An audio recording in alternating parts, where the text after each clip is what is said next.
Good evening. Welcome to a rather later than billed Scotland at 7 due to some computer problems earlier on. Joining me this evening is Chris McCusker from the SNP Socialist Group. Welcome back to the programme. Chris, how are you? Gordon, it's been a while. It has been 515 regional testing centres since the start of the pandemic. And of these, 1,347,160 were confirmed negative. 168,219 were positive. There are now 1,636 new cases of COVID-19. There were also 89 new reported deaths of people who have tested positive today. This, of course, will be an underestimate of the number of cases because not everyone with the virus displays the symptoms, and not all those with symptoms will be tested. So people who have tested positive, 2,004 were in hospital last night, 161 of whom were in intensive care. The number of patients in Scotland who've died from complications caused by coronavirus COVID-19 infections stands at 5,557. This number only includes those who have died in hospital after having received a positive test for the virus. The latest UK daily figures published today show that 94,580 patients who tested positive for COVID-19 have sadly died from their illness, an increase of 1,290,000, according to this. I beg your pardon, let me have a look at this number again. 12,900. I think there's a comma in the wrong place there, I beg your pardon. This number refers to deaths in, it's supposed to be 1,290. I think we have an extra zero in there somewhere. I do apologise. Of course, this refers to the number of deaths in all settings and not just hospitals. If you'd like to join the conversation tonight, you can, of course, do so on Twitter by following us at Broadcast Scot and using the hashtag Scotland7. And now the main points of the news this evening. There have been calls for the UK government to give the EU ambassador full diplomatic status.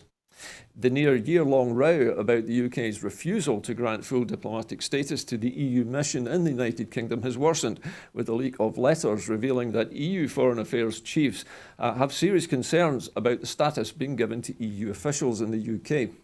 The issue is likely to be discussed at an EU Foreign Affairs Council on Monday, the first such meeting of the Member States' foreign ministers since the post-Brexit transition period ended. The UK has been insisting it will not give the EU ambassador to the UK, Joao Vale Alameda, and his 25-strong mission, the privileges and immunities afforded to diplomats under the Vienna Convention. The SNP has said that the UK government must give the EU ambassador, Joao Vale de Almeida, and his full team diplomatic status, warning that the Tories are damaging the United Kingdom's interest with their petty and narrow Brexit Britain approach. Alan Smith MP said that an independent Scotland would recognise the full diplomatic status of the EU team as Scotland moves to regain its EU membership. The SNP Shadow Foreign Secretary said that Brexit has been an extraordinarily damaging act of self-sabotage and said the only way for Scotland to protect its place in Europe is to become an independent country. The UK's government's poor treatment of the EU delegation leaves the UK as an outlier with 142 other countries around the world where the EU has delegations granting its ambassadors the same status as diplomats representing sovereign nations. And now, Chris, this is a remarkable story in that the United Kingdom government is refusing to recognise diplomats in the traditional way. They're not granting status to them as ambassadors for the EU. This seems a very strange position for them to take. What do you think is behind this, Chris? Blind, well, should I say, bloody mindedness more than anything. I think this is a story of tit for tat, to be honest with you, because there was a few press clippings to the effect that the EU weren't affording the similar status to Britain for its ambassador. So, I think it's of my dad's bigger than your dad routine. And what the UK government have to realise is the fact that they they coerced England and Wales to vote in favour of Brexit. The narrative from Nigel Farage was the fact that he wanted nothing to do with the EU whatsoever. So therefore, you can't have it both ways, Nigel. At the end of the day, if you take out a gym membership and you subsequently cancel it with immediate effect, you can't go and use the swimming pool the very next day. So suck it up, Buttercup. So you think, Chris, that this is really just a simple case of the fact that the United Kingdom refusing, to recognise the EU's diplomats and the EU refusing to recognise theirs, that something has to give eventually, surely. Otherwise, diplomatic relations are going to sour even further. Well, I mean, commenting directly on what you were saying earlier, Gordon, I actually seen, I think, what you were alluding to. I think you'll probably recognise this.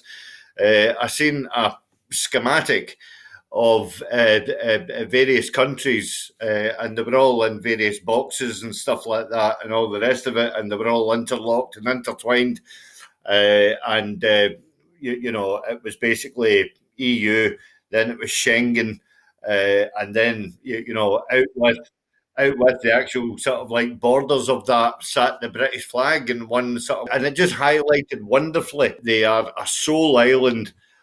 Clamouring to make friends with anybody that will possibly be friends with them after the most heinous act of self-harm that's ever been inflicted on these islands. Well, Chris, certainly, the next item sort of carries on the theme of Brexit and what its actual effects are going to be in the future. And Brexit tape is apparently causing extra fees to soar on consumer imports. The SNP has slammed the Tory government's hard Brexit deal for slapping huge charges of VAT, customs duties and charges on consumers for imported packages coming from the EU. Prior to the Tory Brexit deal, products could move freely between all parts of the EU and other member states without import taxes being charged. But now under Boris Johnson's Brexit deal, which Scotland's 6 Tory MPs rubber stamped, there has been a surge in reports of substantial charges imposed by courier firms from consumers for items over a certain value. One report said that a customer buying a jacket at £200 was asked to pay a further £82 in extra fees by the courier UPS. Another customer buying 2 pairs of boots from a German company at £300 was asked to pay a further £147. The additional charges are collected by the courier for the UK government under new rules. The Tory Brexit rules mean that anyone in the UK receiving a gift from the EU worth more than £39 may be charged import VAT, with many items charged at 20%. Goods costing more than £135 may also be subject to customs duties of up to 25% of the product's cost.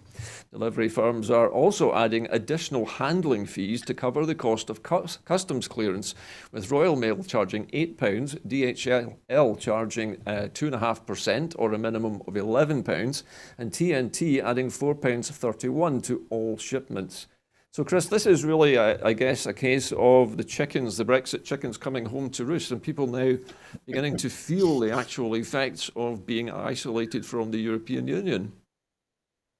Well, first of all, I apologise to the viewers for slightly smirking. When you were reading out the actual story. But I mean, we're preaching to the converted here.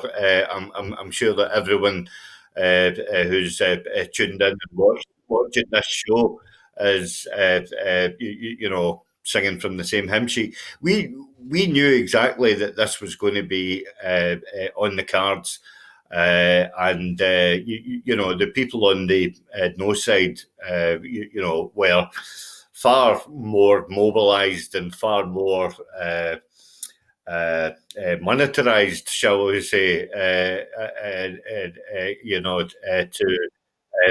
drown us out.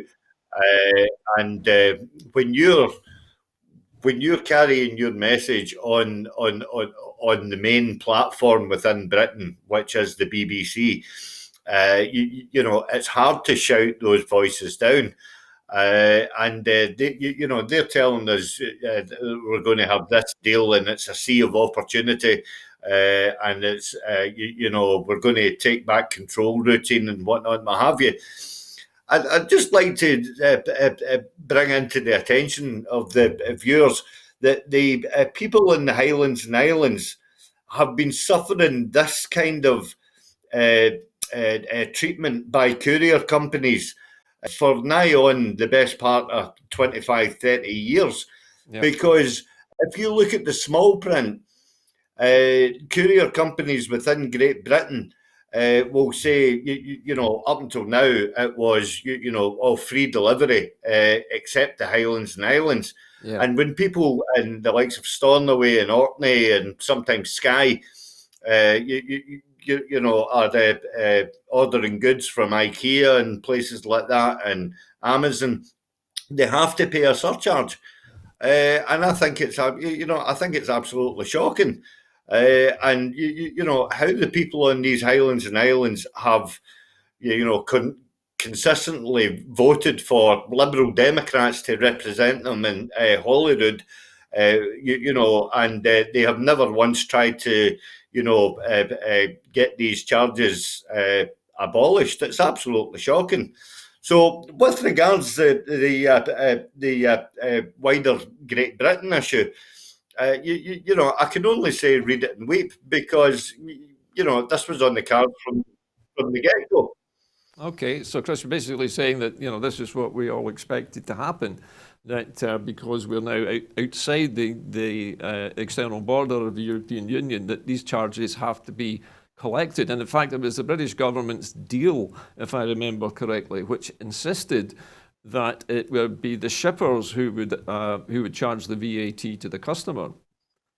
Yeah, but what's more shocking is the fact that a portion of these charges will go to the UK Treasury. Yeah.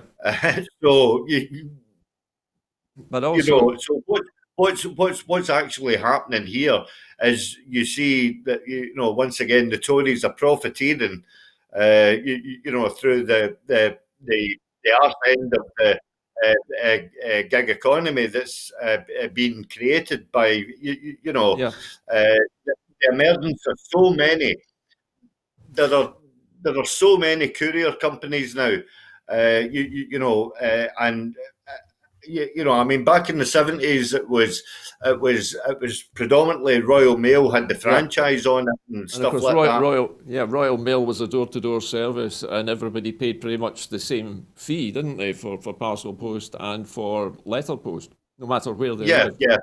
Yeah. But that sounds too much of a socialist ideal. That everybody pays the same. And of course, we have, as we've been discussing earlier on, import duties as well, and handling charges being added on by the courier services because of the additional bureaucracy involved in dealing with all of this extra paperwork. Yeah.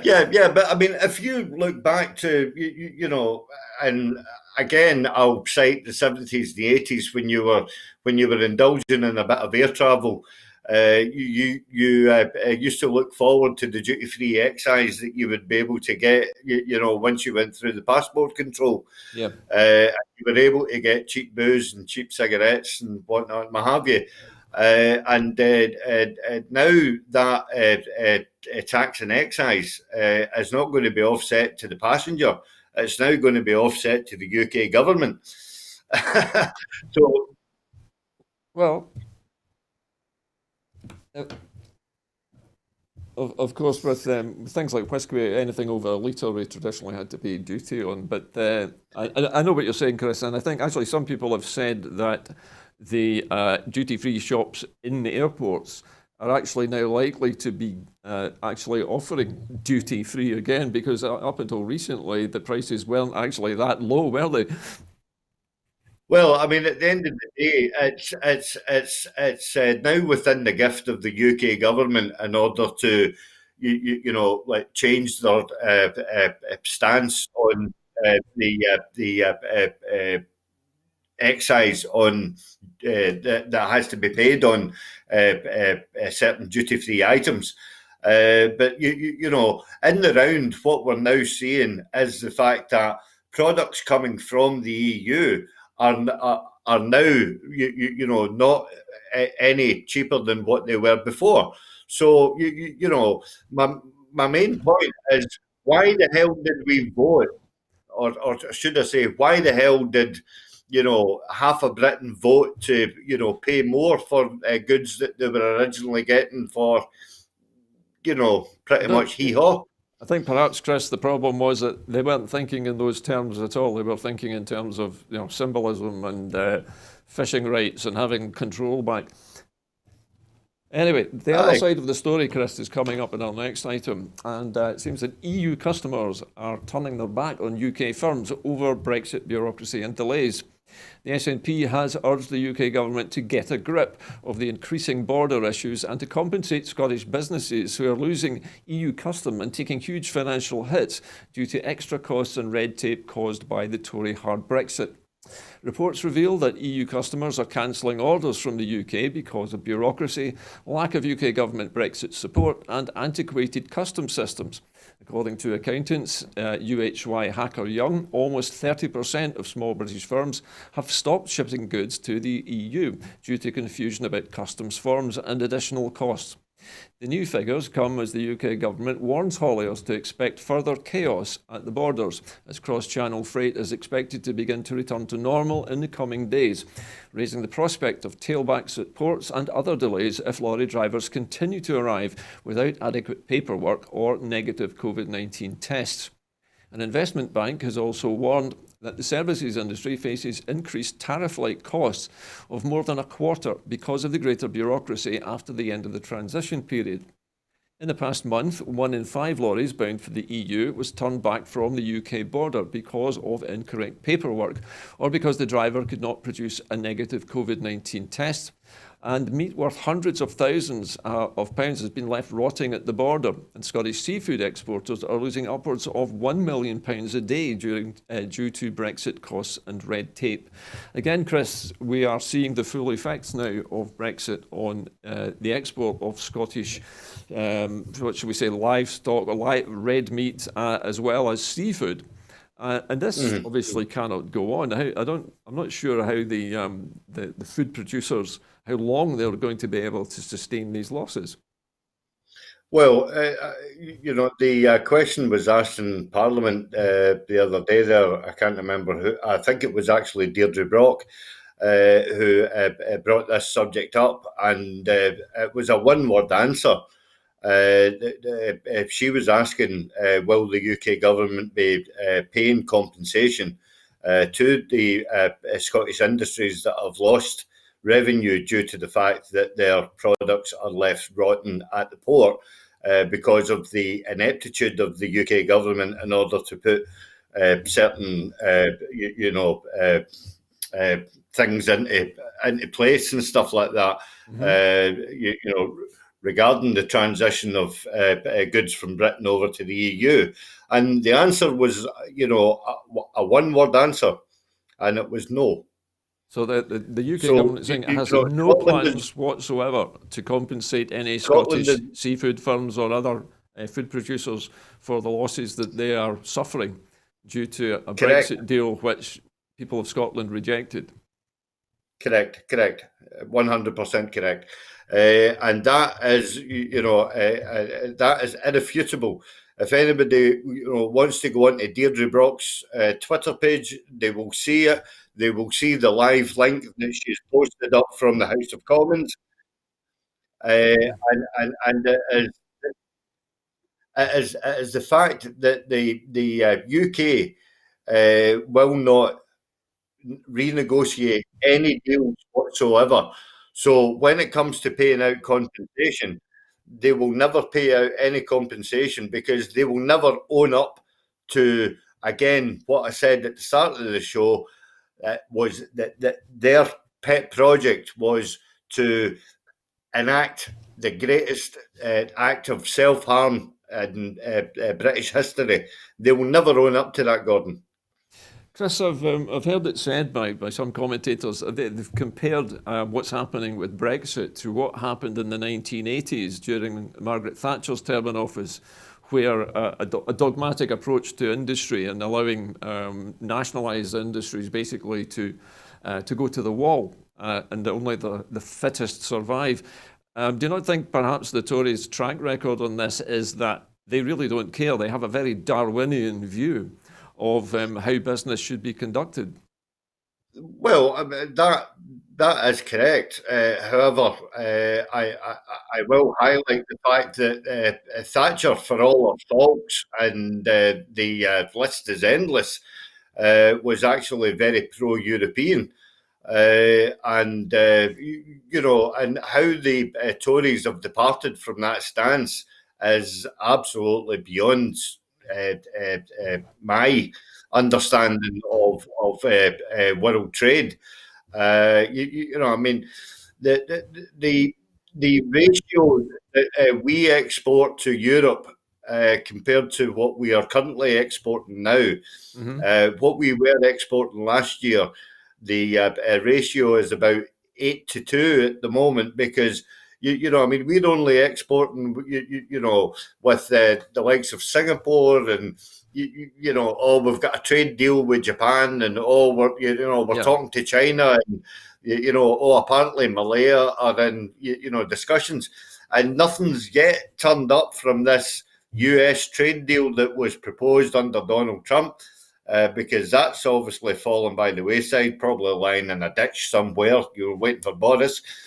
And we've just cut our arms and legs off with regards to the biggest trading partner that Britain has ever dealt with.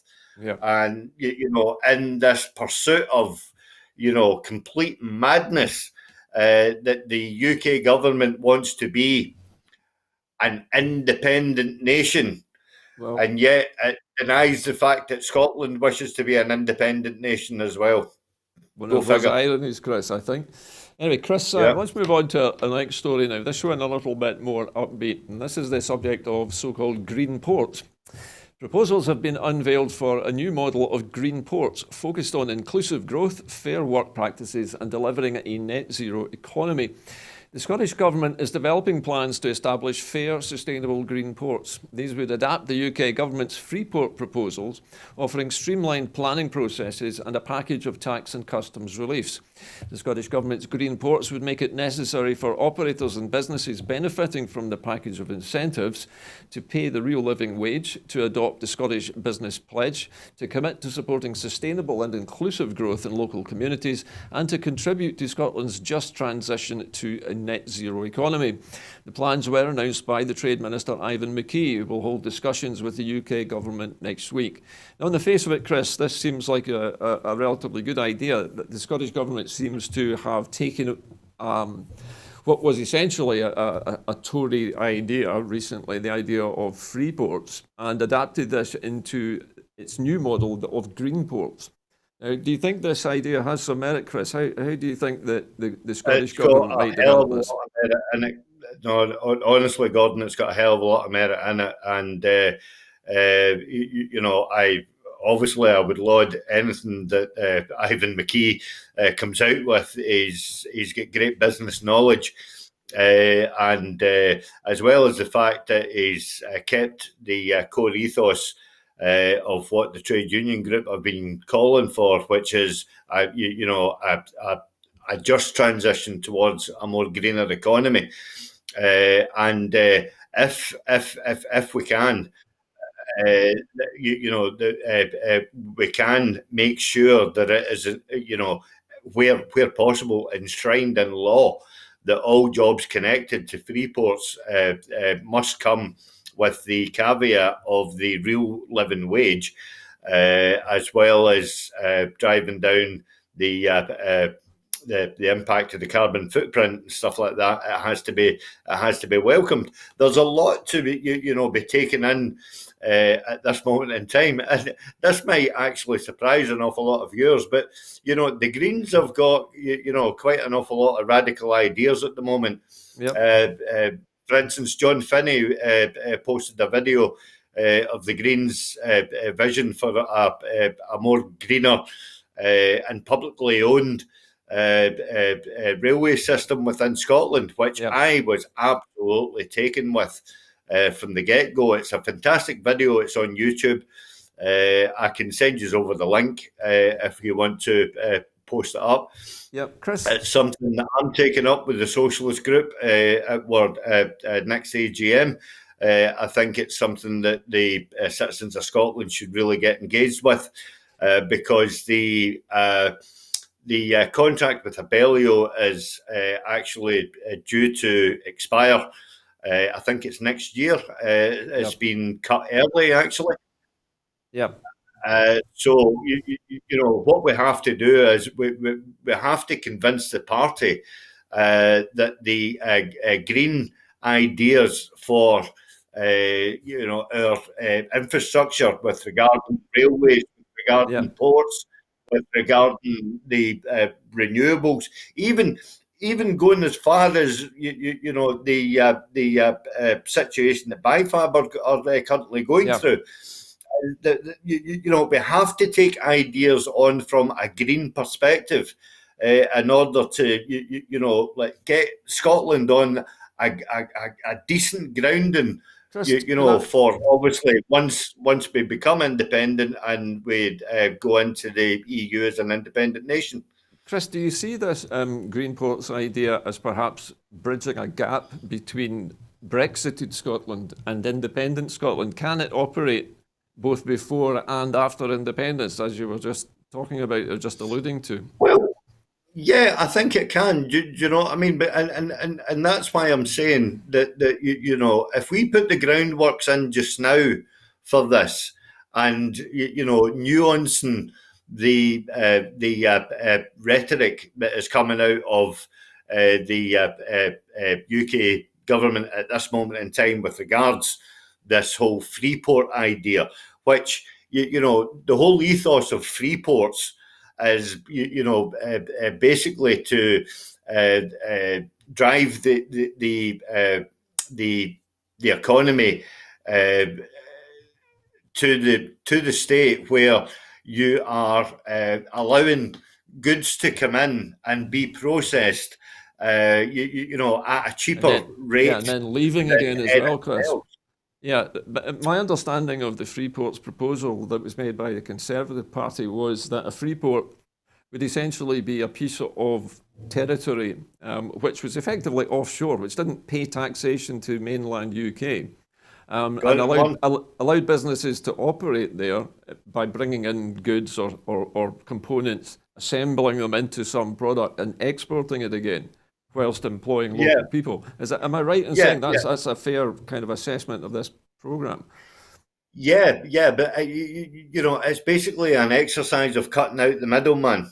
And as well as I do that the Tories have been linked with, trying to create Britain as a kind of like new Singapore. A giant tax island. Low tax island. Yeah, basically, for want of a better word. You've seen so many companies leaving Britain on the back of the actual Brexit vote. Who are just not buying into this whole Chris, can I ask you a question linked directly to the point about paying the real living wage? The Conservative Party said, I think last week, that they were planning to basically tear up the existing employment rights in the United Kingdom and rewrite them, removing a lot of the protections for things like minimum wages that exist at the moment. Do you think the Tories would really go for this idea, bearing in mind what they're planning to do with workers' rights in future? Well, it will be a real test of the Westminster resolve to see, how they would sort of like what their attitude would be to apparently a country that's supposed to be an equal within the UK conscript of nations, and along with the fact that they want to rip up the workers' rights as well. I spoke about this the other night with Kenny. Is that they also want they want to do away with the proposed 48 hours. Yeah, the working time directive. With regards to working time directive, yeah. And once they smash that up, they would then start setting about the terms and conditions. Then they would start setting out their regards of holiday pay, sick pay. So do you think, Chris, it's going to be a bonfire of trade union issues. Chris, forgive me for cutting across you. Do you think that the United Kingdom is trying to emulate places like China and Bangladesh by producing a sort of sweatshop economy where people are paid small wages and there's not much taxation paid on the goods that are produced, if any, and it's exported straight away? I would suggest that it wouldn't be as stark as that, but it certainly wouldn't be a kick in the arse off it, Gordon, if you pardon my vernacular. I think I understand what you're saying, Chris. They would like to drive things down to the bare minimum so that they make the maximum profit. I mean, that's just how corporate capitalism works. Okay. Well, listen, Chris, I think we have pretty much covered that subject very thoroughly. So on to our next story now. And the Greens co-leader, Lorna Slater, is to stand in Edinburgh Northern and Leith. The Scottish Greens co-leader, Lorna Slater, has been selected by local party members to stand in Edinburgh Northern and Leith in the Holyrood election. Ms Slater is an electromechanical engineer working in marine renewable energy, most recently project managing the construction of powertrains for the world's most powerful tidal turbine, which is currently being assembled in Dundee. A Leith resident, she stood in the Leith Walk by-election in 2019, where she beat Labour to claim a strong second and was then selected as co-leader of the party. The Scottish Greens already have 2 councillors representing the area. Commenting, Lorna Slater said, "I'm delighted to have been asked to run in the place I call home." The Scottish Greens have also confirmed Patrick Harvey will contest Glasgow Kelvin and Alison Johnson will contest Edinburgh Central. Chris, this sounds like a very good fit for this particular candidate, given her background as an electromechanical engineer in the renewables industry. She really is the right sort of person, surely, to be helping to build this new green Scotland that we've been talking about. Well, yeah, and I wish her every success. I mean, in a healthy and modern democracy, it's right that we have both parties or 2 parties where possible equally represented, and what we have to try and get across to the electorate is the fact that the other 3 parties within Scotland are not Scottish parties. They are not registered within Scotland. They are all registered as British parties. Yeah.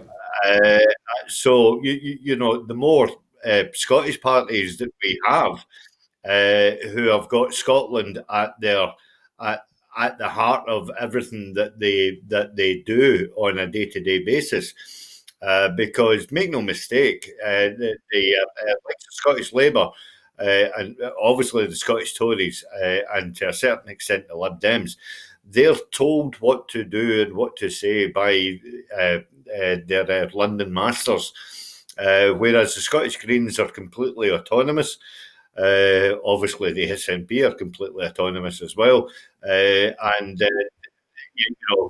both parties dearly want to see Scotland as an independent nation. Well, okay, Chris, thank you for that. I'm going to move on now, Chris, to a subject which I know will be dear to your heart, big pun, and that is that the Catholic Church has called for direct negotiations in Palestine. Following a series of online meetings with Christians in Gaza, the Palestinian territories and Israel, the Catholic bishops who are members of the Holy Land Coordination Group have urged Israel and Palestinian leaderships to recommit to direct negotiations. The 15 bishops from 11 countries also urged their governments and political leaders urgently to renew their active participation in a search for a just peace. supporting dialogue between all sides, upholding international law, and reaffirming the plurality of Jerusalem, given its unique significance for Jews, Christians, and Muslims. Chris, this intervention by the church, I think, is a timely one, isn't it? Because we're not hearing very much about what's going on vis-a-vis the Palestinians and the Israelis at the moment. It's all a bit quiet, isn't it? Well, yeah, it is a bit quiet. Apart from, well, we're hearing an awful lot of one-sided news coming out of that area, and it's all to do with how Israel are leading the way in the fight against COVID. And you know, we're not hearing too much about the wanton destruction of the Palestinian buildings.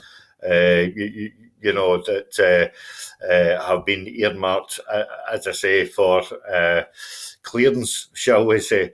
Yep. So, from that point of view, listen, this has got to be welcomed. I mean, I'm no fan of the Catholic Church in recent years, but you know, it has to be lauded the fact that they are bringing this issue front and centre. Chris, And in this statement that the collective bishops have put out, it also points out the fact that the Israeli government must be held accountable for its moral and legal and humanitarian responsibility to make COVID vaccines accessible for all. That's Israelis and Palestinians alike. And because in the West Bank and the Gaza at the moment, it's you know, a bit of a postcode lottery as to who's actually getting vaccinated. Chris, I was going to, You know, I wanted to ask you a question, Chris, because the Catholic Church has been hit by a number of deaths recently in Glasgow, but this particular press release where they are asking world leaders to step in and to help Israel and Palestine come to a just peace. Do you think there's a coded message in here for Joe Biden, who is, I mean, he is a white Anglo-Saxon Catholic himself, and obviously very proud of his Irish heritage as well. Do you think there's maybe a message in this for Mr. Biden? I would seriously hope that Joe Biden takes an interest in this issue, and I was a wee bit saddened to hear that he has stopped short in closing the embassy office in Jerusalem and not returning it to where it once was in Tel Aviv. It might be difficult, Chris, perhaps for him to announce that straight away, because I mean, moving an embassy takes quite a tremendous amount of effort, I'm sure, especially for a country with as many diplomats as America must have. Yeah, but what we have to point out, Gordon, is the fact that it is not an embassy as in an embassy per se. It was really only a kind of like a branch office more than anything. It was a token of symbolism conflated by Donald Trump to appease the Israeli government, you know, in some charitable act of, you know, unity and harmony. But, you know, I mean, what we have to point out is the fact that Biden is committed to the two-state solution, you know, for Israel and Palestine. Which is what everybody wants to see happen. Mr. You know, with the exception of the Israeli government, of course. Chris, Mr. Biden is seen fairly widely in the United States as a peacemaker, as a man who is whose duty it is now to, first of all, to reunite America, you know, to bring Americans together. But with that kind of track record, and his political record as a Democrat, do you think he would be a better man to help Israel and Palestine come to the peace table? Well, you know, it has also to be pointed out along in that wonderful CV that Joe Biden has, is also a great humanitarian as well. You know, and what it actually involves is actually Israel coming to the table and actually discussing the relevant facts in a proper and adult manner, rather than trying to act the just trying to act the overlord and this whole situation, because at the end of the day, like human lives are the same the world around. We are all humans, regardless of whether we are British, Scottish, or Palestinian or Israeli. We've all got to get on and live with each other. So the sooner this happens, the better. Okay, Chris. Well, I'm going to stick with Mr. Biden for our next story. And Joe Biden has said that he is planning to return the United States to the Paris Climate Accord just hours after becoming president. Joe Biden has moved to reinstate the United States to the Paris Climate Agreement just hours after being sworn in as president. As his administration rolls out a cavalcade of executive orders aimed at tackling the climate crisis. Biden's executive action, signed by the White House on Wednesday, will see the US rejoin the international effort to curb the dangerous heating of the planet following a 30-day notice period. The world's second largest emitter of greenhouse gases was withdrawn from the Paris deal under Donald Trump. Biden is also set to block the Keystone XL pipeline, a bitterly contested project that would bring huge quantities of oil from Canada to the United States to be refined, and halt gas and oil drilling at Bears Ears and Grand Staircase Escalante, the two vast national monuments in Utah, and the Arctic National Wildlife Refuge Wilderness. The Trump administration's decision to shrink the protected areas of Bears Ears and Grand Staircase Escalante will also be reviewed. The flurry of first-day action on the climate crisis came after Biden, in his inauguration speech, said that America needed to respond to a climate in crisis. The change in direction from the Trump era was profound and immediate. On the White House website, where all mentions of climate were scrubbed out in 2017, a new list of priorities now puts the climate crisis second only behind the COVID pandemic. Biden has previously warned that climate change poses the greatest threat to the country, which was battered by record climate-fueled wildfires, hurricanes, and heat last year. So, Chris, another big change coming from the United States. Joe Biden seems to be like a new broom sweeping everything before him. Again, this is surely welcome news. Well, I wouldn't call him, I wouldn't describe him as a new broom. What I would describe him as a complete statesman, who is not a climate denier. He's not a fascist, and he's not a racist. So, it's a win-win-win situation for, the whole of America. And as we can add those traits to the CV that I espoused earlier on in the last piece.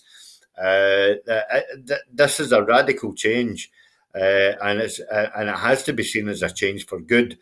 For America. I mean, there were so many people who viewed Barack Obama as being the radical change that America needed. And what I can understand is the fact that just as aside, because I happened to read this earlier on, that there was a guy in Kentucky or something like that, down in the deep south, under Obamacare, was getting $6,000 of medicine a month. Right. And yet he was voting for Trump, who would actually take that $6,000 medication away from him. And you just wonder what is going through the heads of people that could actually think that Donald Trump was the answer there. So look, it's going to be great. We would much rather welcome Biden at the COP26 coming up next year in Glasgow rather than Trump. It's fair to say that I think Nicola stopped short, by saying that Trump's about as welcome as a fart in a spacesuit, and so I think you're paraphrasing there, Chris. I'm paraphrasing. Maybe it was Janie Godley that actually said I it. think it was Janie Godley who might have done the voiceover for that. One of her wonderful voiceovers. Yeah. You know, what we the other thing that I have to say is the fact that this new phrase at this moment in time. I don't know if you've heard about it, Gordon. It's called footballification, No. where basically you're allowed to chant for the team, but not criticise the team when it falls. So that's in reference to the fact that Jacob Rees-Mogg said that we should roll out the red carpet for Donald Trump, and Boris Johnson said that he should get the highest humanitarian award, that's going. Yeah, you know, now all of a sudden, where's the support for Trump now that he's been deselected? Well, one thing I wanted to say, Chris, just before we leave the subject of Mr. Biden, was it was widely reported yesterday that the Chinese government has been making overtures to the United States, saying that they want to re-establish normal relationships with the United States, saying that the hawks, if you like, the people who were rattling the sabers in the United States and in China, have now basically retired, and the Chinese look to be trying to re-establish normal relationships with the US. So it seems that Mr. Biden's election has changed the tone, definitely, of the discourse between these two massive superpowers. Surely that can only be a good thing for world peace, for one thing. Well, of course, and again, I go back to what I was saying: is that everybody's expectancy of Barack Obama was the fact that he was going to be a great change for peace as well, and to a varying degree, he certainly was. Again, you can take me off the air for outrightly calling Trump a complete fascist. An absolute climate denier, a white supremacist, who whipped up the whole ugly rhetoric within America that has been underlying for years and years and years towards anybody of a different skin colour, and used that to great effect. And it has to be seen as a radical change. So if China seriously want to sit down with Joe Biden, I think that they're going to find a very receptive ear. Well, let's hope so, Chris. It certainly is looking a lot more hopeful now that Mr. Trump has departed and Joe Biden has been elected. Now, moving back to home for our last couple of stories, and first of all, there is to be more support for childminders. Funding of £1 million has been made available for childminders who have been financially impacted by coronavirus COVID-19 pandemic. Grants of up to £1,000 each will be made to eligible childminding providers, and work is now underway with the Scottish Childminding Association to finalise the details of the scheme. Further information on how to apply will be published shortly. Alongside the funding, the new Childminding Action Plan has been published, setting out the Scottish Government's vision for the sector and the actions to support it that are being taken just now and in the future. And these include development of flexible, tailored learning models to better support childminders' access to continued professional learning, research into trends within the childminding workforce to better inform future actions on the support and growth of the sector, and also work collectively across the sector to identify and deliver ways in which childminders can be better enabled to participate in the opportunity to provide the funded early learning and childcare, the ELC entitlement. So, Chris, another little nugget of good news again towards the end of the programme tonight, and I'm sure childminders across Scotland will be delighted to hear that they're finally being recognised as important and be given the help that they so badly need. Well, I mean, we have to point out the fact that childminders, like unpaid carers, do an invaluable job, not just within Scotland, obviously, throughout Britain. But it's laudable the fact that the Scottish Government have chosen not to neglect them. Whereas we see in stark contrast from the UK government, who are not giving out any additional support, to people that don't qualify through the various schemes that have come out of Rishi Sunak's office. So, I mean, my child-minding days are long by me, thankfully. I like children, but I just couldn't eat a whole one. But the better circumstances that the sector has, will give it a better base footing for moving on after the pandemic is hopefully dealt with. Well, Chris, I know for a fact, because where I live, there are 2 brand new state-of-the-art early learning centres being built in my local region at the moment. In fact, just in my neighbourhood, and these are gigantic facilities capable of taking large numbers of preschool children. So the government's obviously has already put the money into the infrastructure. And this looks like they're now, trying to support the people who have not really been getting the help they need through the pandemic as well.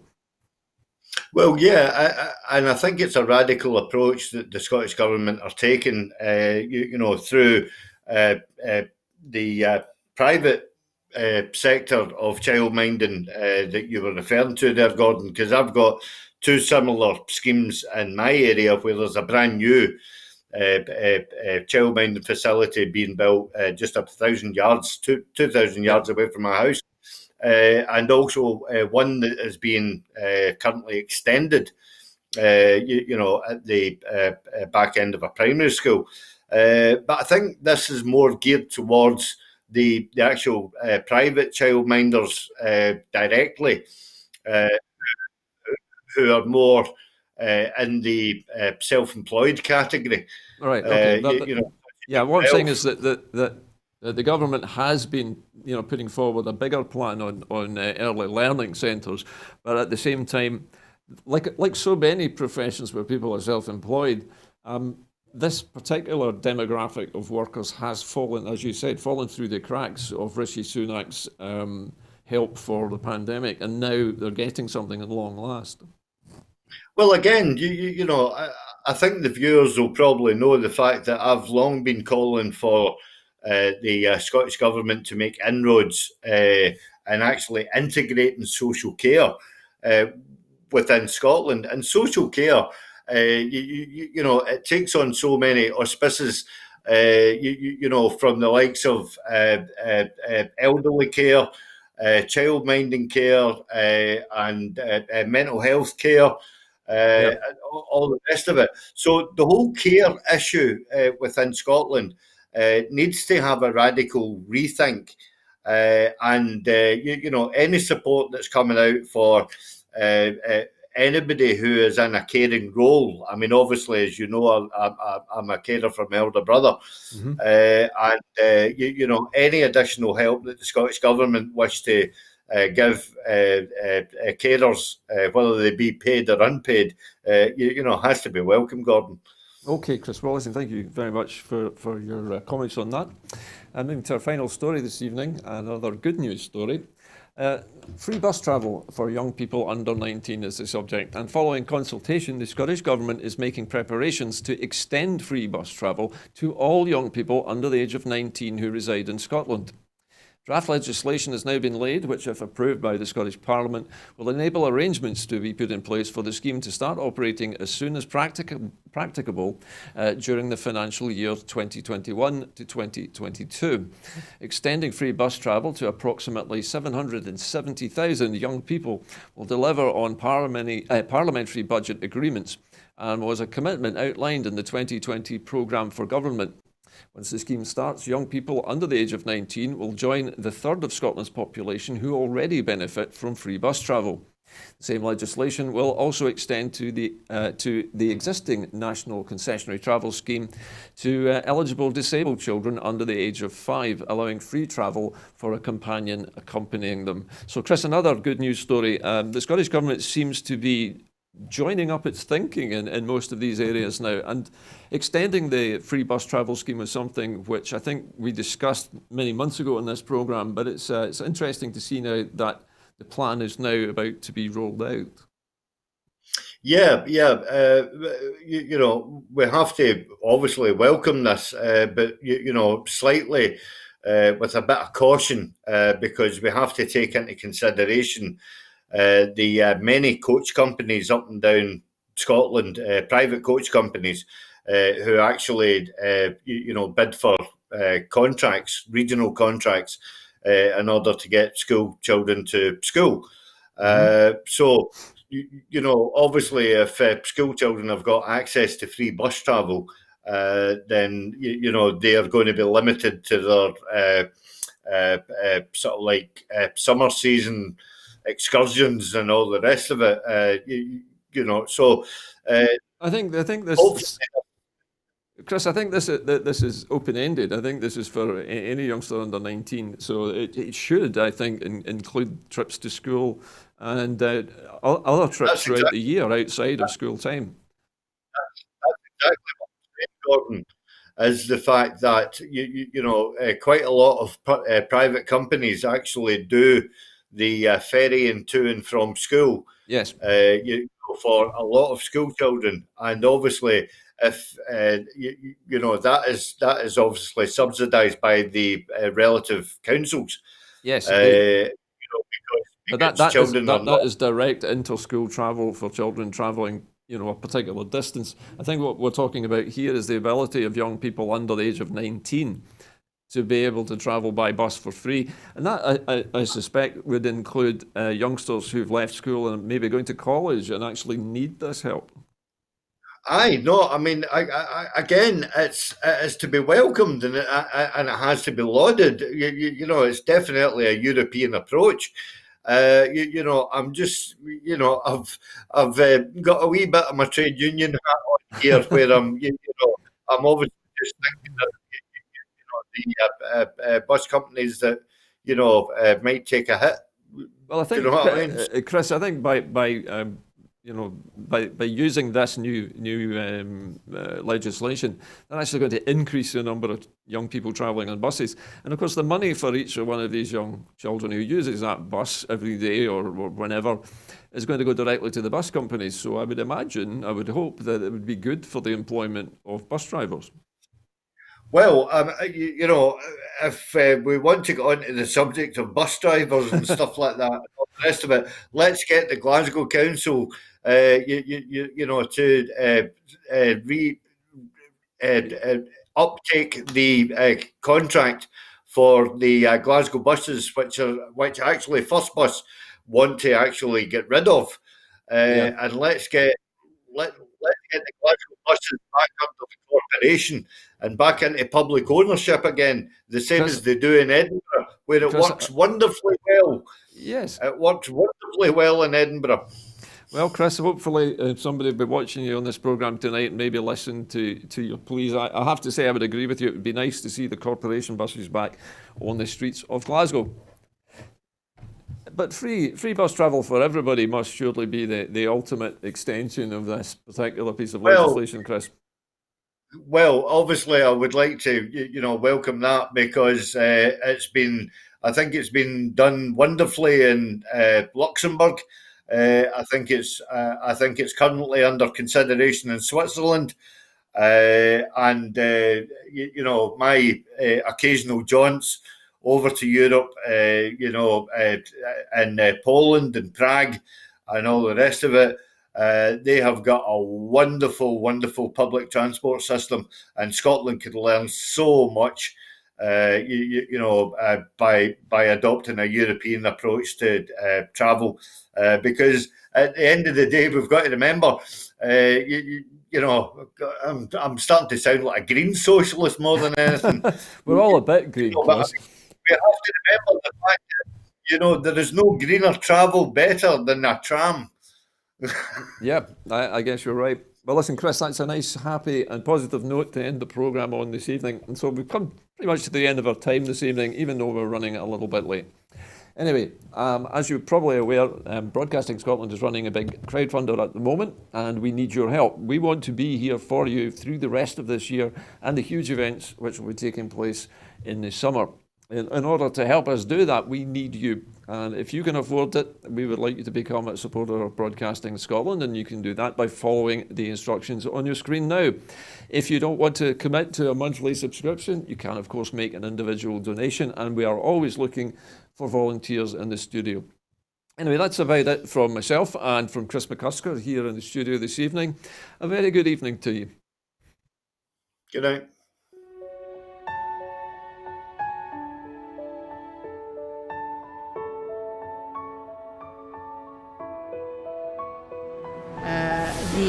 The Catalans, the Basques, the Galicians in the Basque.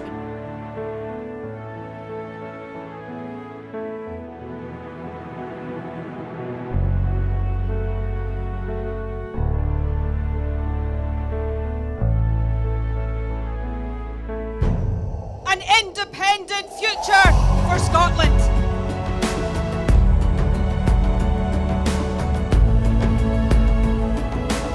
How quickly do you think a referendum can be arranged? Best practice demands that it should be 6 months.